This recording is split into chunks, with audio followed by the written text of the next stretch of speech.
آج کا ہمارا ویلاگ چکچن مسجد خپلو کے بارے میں ہے۔ چکچن مسجد خپلو ایک روحانی و ثقافتی میراث۔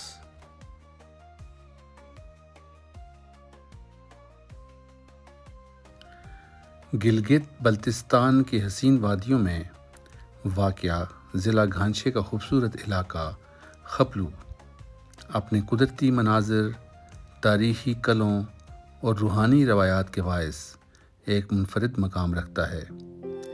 انہی پہچانوں میں سے سب سے روشن نام ہے چکچن مسجد۔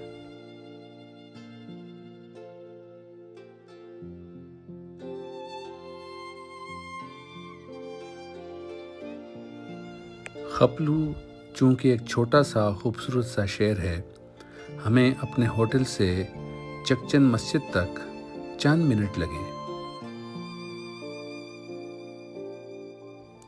موسم بہار میں ہر طرف پھول ہی پھول کھلے ہوئے تھے اور خوبانی کے درختوں اور چیری کے درختوں پر یہ سفید اور گلابی پھول ایک حسین منظر پیش کر رہے تھے۔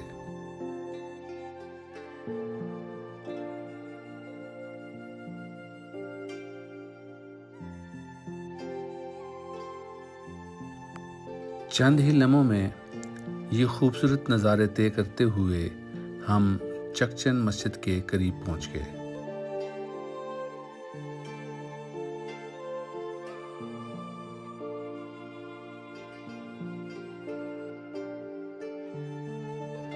یہ عظیم الشان مسجد جو 1370 عیسوی میں تعمیر ہوئی، نہ صرف گلگت بلتستان بلکہ پورے پاکستان کے قدیم ترین مساجد میں شمار ہوتی ہے۔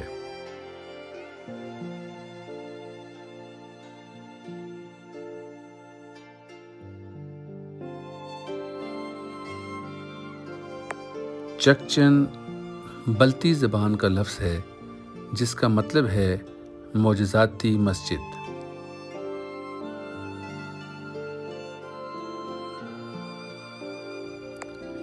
یہ نام خود اس کے روحانی پس منظر اور عوامی عقیدت کی گہرائیوں کی عکاسی کرتا ہے۔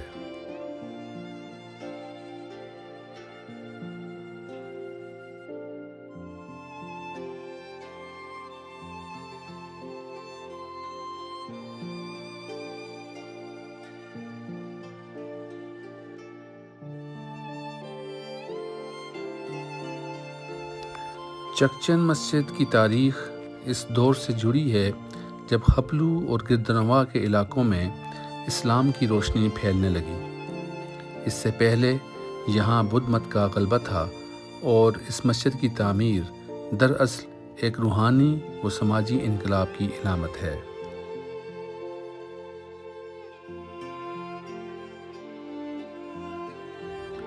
عوامی روایات کے مطابق اس مسجد کی بنیاد معروف صوفی بزرگ میر سید علی ہمدانی، جو امیر کبیر کے نام سے پہچانے جاتے تھے، نے رکھی، جنہوں نے کشمیر اور بلتستان کے علاقوں میں اسلام کے پیغام کو عام کیا۔ کچھ مورخین اسے سید نور بخش سے بھی منسوب کرتے ہیں، مگر تاریخی ریکارڈز کے مطابق یہ مسجد ان کی پیدائش سے تقریباً 20 سال قبل وجود میں آ چکی تھی۔ سید نور بخش کشمیر کے علاقے سے تعلق رکھتے تھے۔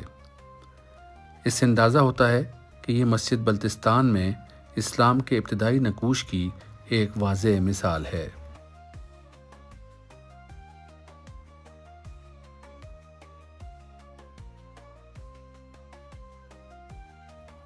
چکچن مسجد کی سب سے نمایاں خصوصیت اس کے منفرد طرز تعمیر ہے، جو تبتی، کشمیری اور ایرانی طرز تعمیر کا حسین امتزاج پیش کرتی ہے۔ اس مسجد کی عمارت 2 منزلوں پر مشتمل ہے۔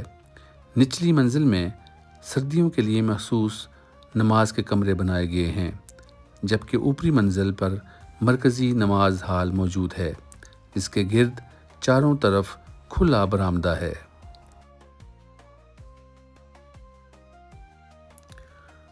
مسجد کی تعمیر میں لکڑی کے تختوں کو استعمال کرتے ہوئے ایک مضبوط فریم تیار کیا گیا ہے۔ جس کے درمیان گارا یا مٹی بھری گئی ہے۔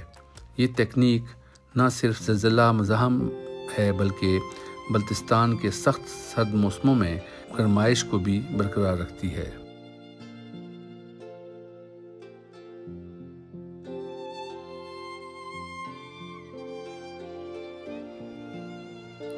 اس طرز تعمیر کو قدیم رومی طرز تعمیر اوپس کراتیکم کے مشابہ بھی قرار دیا جاتا ہے۔ اندرونی و بیرونی دیواروں پر لکڑی کی شاندار کندہ کاری کی گئی ہے، جن پر اسلامی خطاطی، پھولوں کے نقوش اور علاقائی ثقافت کے رنگ جھلکتے ہیں۔ یہ تمام کام اس دور کے مقامی کارگروں کی فنی مہارت اور ذوق کا منہ بولتا ثبوت ہے۔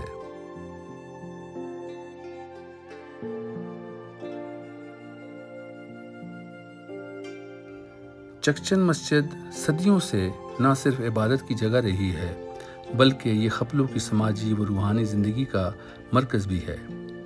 یہاں آنے والے زائرین نہ صرف نماز ادا کرتے ہیں بلکہ روحانی سکون بھی حاصل کرتے ہیں۔ علاقائی مجالس، دینی تعلیمات اور میلاد النبی جیسے مواقعوں پر یہاں کی رونق دیدنی ہوتی ہے۔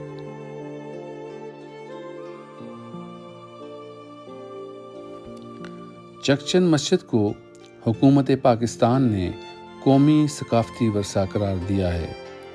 اس کی بحالی اور تحفظ کے لیے مختلف ادارے کام کر رہے ہیں تاکہ یہ عظیم ورثہ آنے والی نسلوں تک محفوظ رہے۔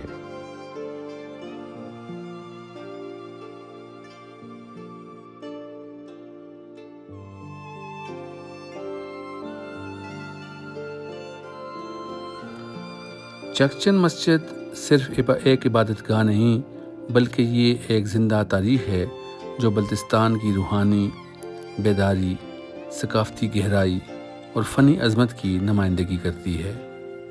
یہ مسجد ہمیں یہ پیغام دیتی ہے کہ تہذیبیں صرف الفاظ یا کتب میں نہیں بلکہ پتھر، لکڑی اور عقیدت سے تراشے گئے ایسے مقامات میں سانس لیتی ہیں۔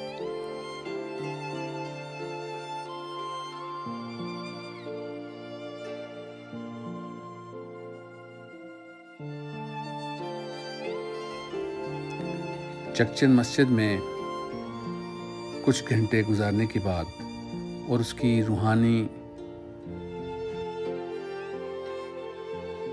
اس خوبصورت مسجد میں روحانیت سے بھرپور کچھ گھنٹے گزارنے کے بعد ہم واپس اپنے ہوٹل کی طرف روانہ ہوئے۔